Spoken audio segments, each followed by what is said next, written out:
네, 안녕하세요. 면쌤입니다. 오늘은 2025년도 상반기 심평원 자기소개서 특강 분석해 보도록 할 텐데요. 사실 심평원은 자기소개서가 엄청 중요하다 이렇게 알려진 기업은 또 아니기 때문에 여러분이 자기소개서만큼이나 여러분이 부가적으로 작성하셔야 할 것들 꼼꼼하게 작성해 주시면 좋을 것 같고요. 심평원 자기소개서 같은 경우에는 면접에 굉장히 잘 활용이 되는 편입니다. 그렇기 때문에 면접을 생각하셔서 자기소개서를 작성해 주시고, 특히 2번 문항 같은 경우에는 1번부터 4번까지 문항 안에 면접에서 충분히 활용될 만한 내용들이 있기 때문에 꼭 신경 써주시고, 무엇보다 직무 적합도를 높이는 게 가장 중요합니다. 실제로 저한테 이제 심평원 면접 수업 오셨을 때 가장 어려운 경우는 분명 심사직으로 오셨는데 전혀 심사직하고 관련 없는 강점들을 말씀을 하신다거나 그런 것들을 어필하셨을 때 조금 난감한 경우들이 있거든요. 그렇기 때문에 여러분이 심사직으로서 혹은 행정직으로서 뭘 강조할 수 있는지를 생각을 하시고 그 소재부터 생각하신 다음에 질문 안에 갖다 넣는 연습을 해주셔야 돼요. 그거는 뒤에서 문항별로 살펴보도록 하겠습니다. 이번에도 역시 심평원 전용 첨삭은 진행이 되지 않고 그 만능자소서나 한 달 완성 과정에서 첨삭이 진행되기 때문에 심평원 외에 자기소개서가 필요하신 분들 혹은 만능자소서로 받아서 내가 그냥 템플릿에 맞춰 바꿀 테니까 소재라도 확인받고 싶다 하시는 분들은 이 만능자소서 과정으로 신청을 해주시면 될 것 같고, 혹은 혼자 공부해보고 싶은 분들은 이 교재를 통해서 확인을 해보실 수가 있습니다. 먼저 1번 문항부터 보도록 하겠습니다. 심평원이 신뢰받는 심사기관으로서 역할을 다하기 위해 필요한 전략은 무엇이며 이와 관련하여 지원자는 직무에서 어떤 기여를 할 수 있는지 기술해달래요. 이번 심평원 문항이 대체적으로 다 이런 거예요. 너의 생각은 뭐니? 그리고 너의 경험을 말해줘. 그걸 어떻게 기여할래? 이렇게 3단 흐름으로 주로 흘러가게 되는데 그게 이 중 첫 번째 문항입니다.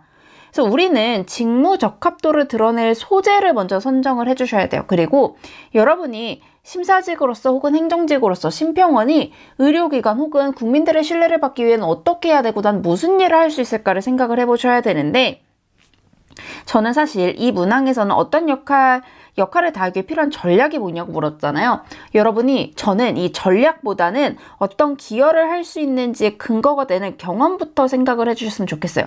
앞서 말씀드린 것처럼 심평원은 자기소개서가 엄청 중요해하는 기업은 아니기 때문에 여러분이 얼른 저는 복부 타고 필기 준비하셨으면 좋겠거든요. 그래서 먼저 여러분이 내가 지원한 심사 혹은 행정에 맞는 가장 적합한 경험을 한번 꺼내봐 주세요. 이 경험이 어떤 경험이면 좋냐면 상대의 신뢰를 얻기 위한 과정.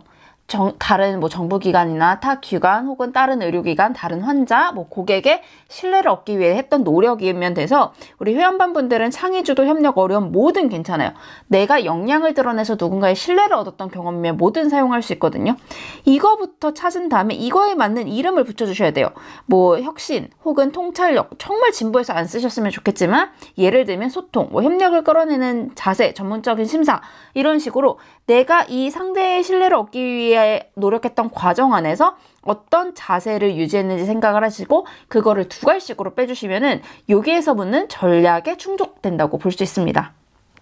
그래서 이 흐름으로 쭉 작성을 해주시면 되고 템플릿 살펴보도록 할게요.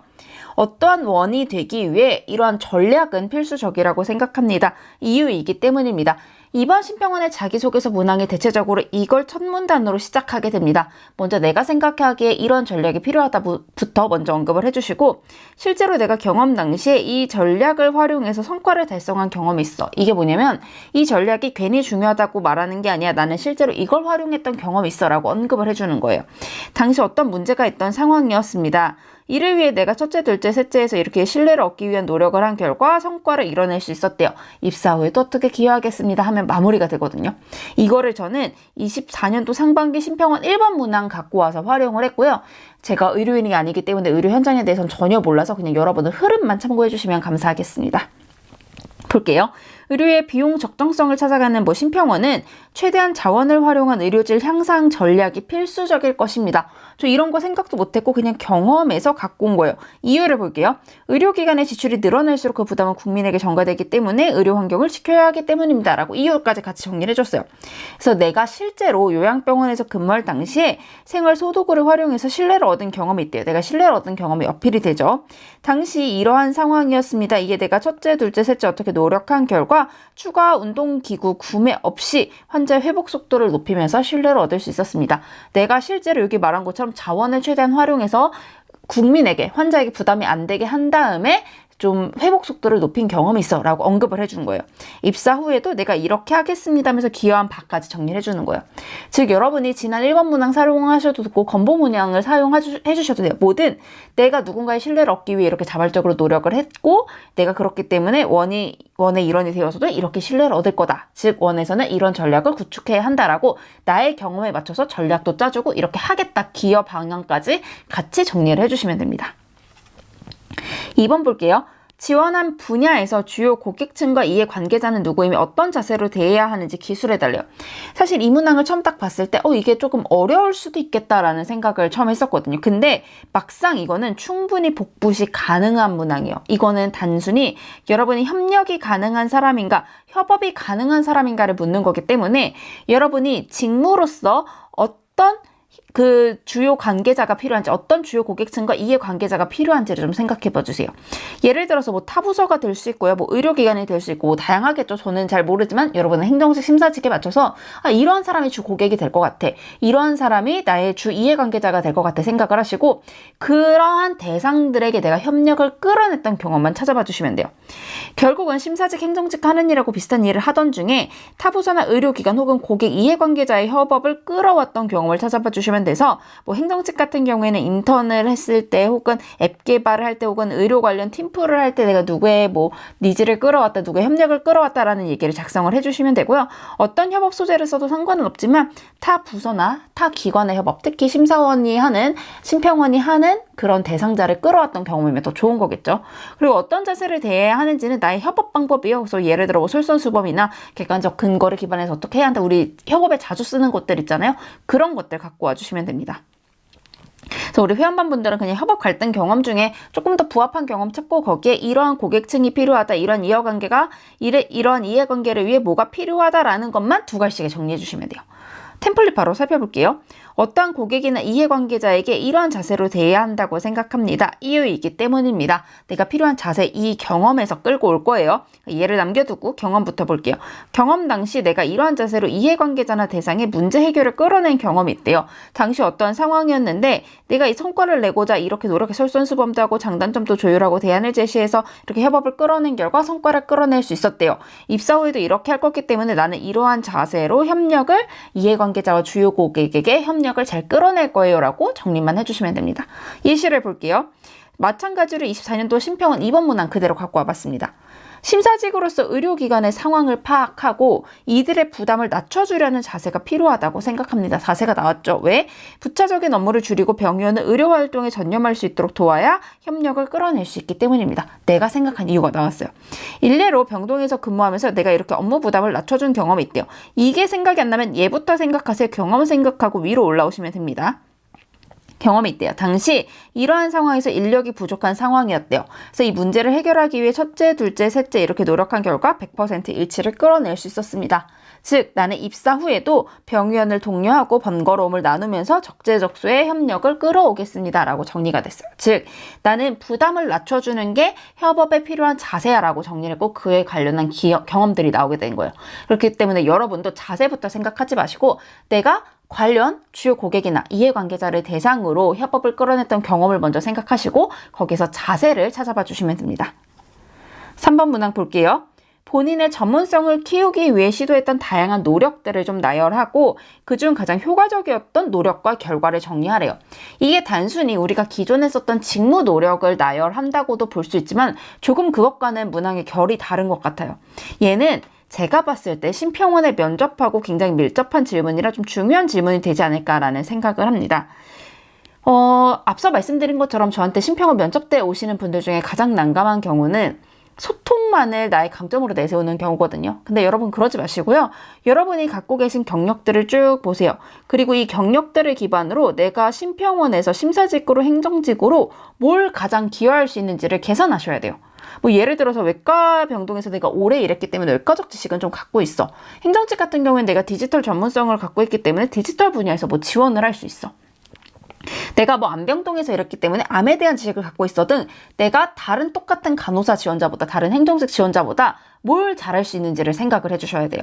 그래서 나는 그 역량을 키우기 위해 어떤 노력을 했는지, 이건 어떤 거냐면 나는 가만히 멈춰서 주어진 일만 하는 사람이 아니라 우리 병동을 위해서 혹은 우리 부서를 위해서 필요하다면 내 전문성을 키울 겸 공부를 굉장히 열심히 하는 사람이야를 어필해주는 부분이거든요. 이렇게 노력을 했고 이거를 활용했던 경험이 필요한데요. 우리 회원분들은 심평원 전용으로 받으신 분들은 직무 노력을 좀 수정해 주시면 될 것 같고, 건보 아닌 분들은 건보에 작성하신 부분을 기반으로 새로 작성을 좀 해주셔야 될 것 같은데, 제가 뒤에 건보 예시로 예시 갖고 와봤습니다. 여러분이 자주 쓰시는 소통, 공감, 배려는 남들보다 잘할 수 있는 장점이 아닙니다.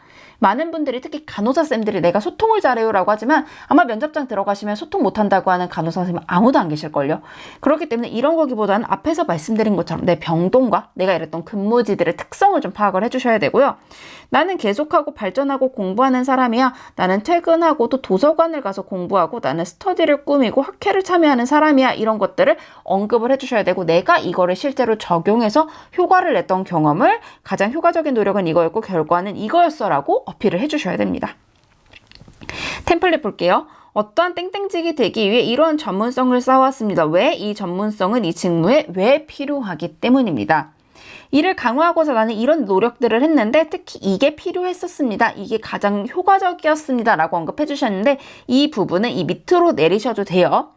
실제 경험 당시 이 방법을 활용해 성과를 낸 경험이 있는데 어떠한 상황에서 내가 이렇게 했더니 성과도 내고 나도 뭔가 많이 배울 수 있었어요 라고 배웠다 부분도 같이 어필을 해주시면 돼요. 그냥 우리 바로 예시를 내려갈 건데요. 제가 상반기 건보 4번 문항을 갖고 왔어요. 이게 요양직에 맞춰서 쓰여진 거기 때문에 심평원에는 조금 안 맞을 수도 있겠지만 최대한 이걸 활용해서 했으니까 여러분은 흐름만 좀 파악을 해주시면 될 것 같습니다.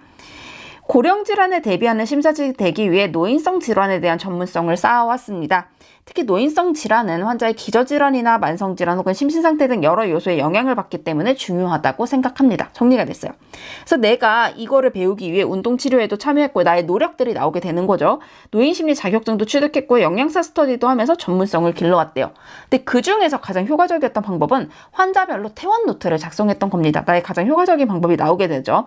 요양병원 근무 당시에 이러이러한 노트를 정리해주고 의학적 지식도 했고 내 병동뿐만 아니라 노인성 질환이 많은 정형외과나 신경외과에 대한 전문성, 질환에 대한 이해도 갖게 되었습니다. 입사 후에도 어떻게 하겠습니다 해서 정리가 되는 건데요.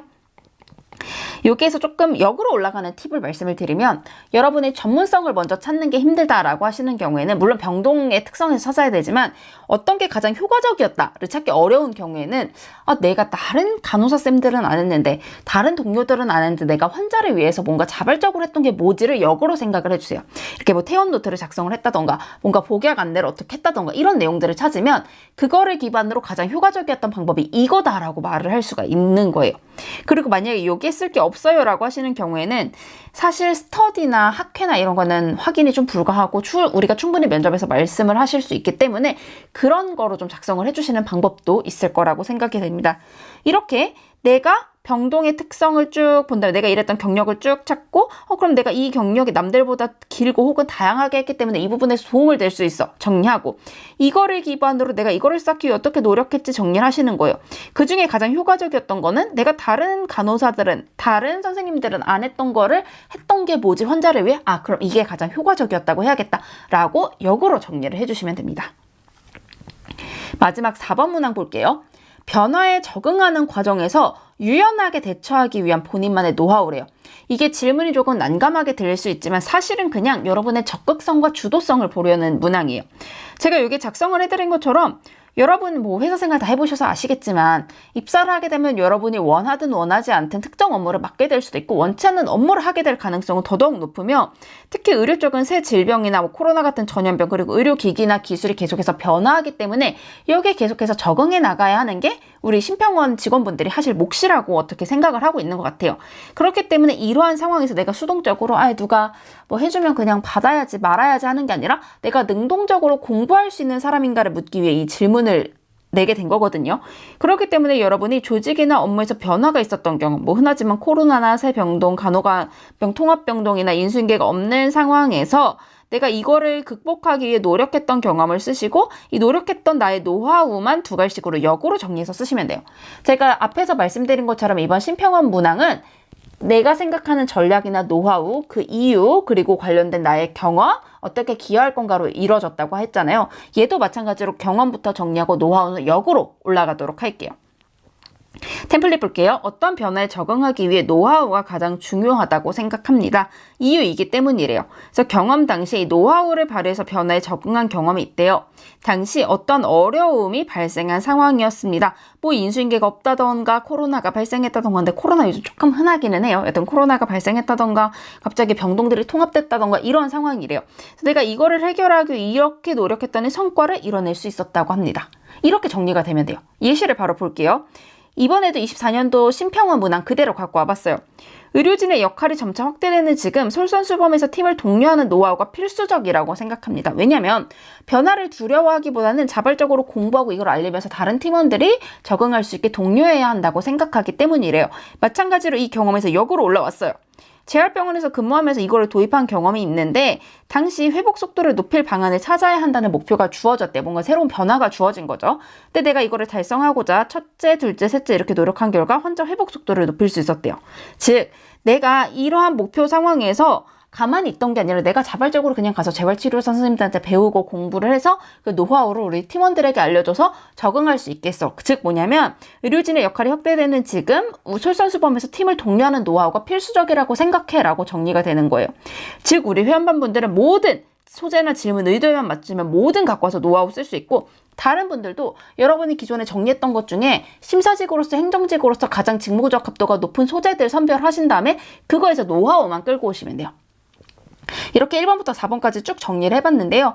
이번 신평원 문항은 맥락이 다 비슷해요. 뭐 너의 노하우가 뭐냐지만 사실은 경험을 묻는 문항이고 3번이 조금 결이 달라서 조금 중요하긴 하지만 면접을 대비한다면 반드시 정리해야 하는 소재이거든요. 그렇기 때문에 여러분이 자기소개서 작성 전에 무조건 내가 행정직이나 심서직으로서 뭘 잘할 수 있는지를 먼저 생각하시고요. 그 잘할 수 있는 거를 기반으로 역으로 타고 올라가는 시간을 좀 가져주셨으면 좋겠습니다.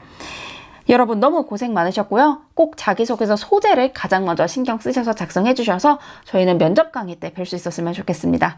여러분 모두 고생 많으셨습니다.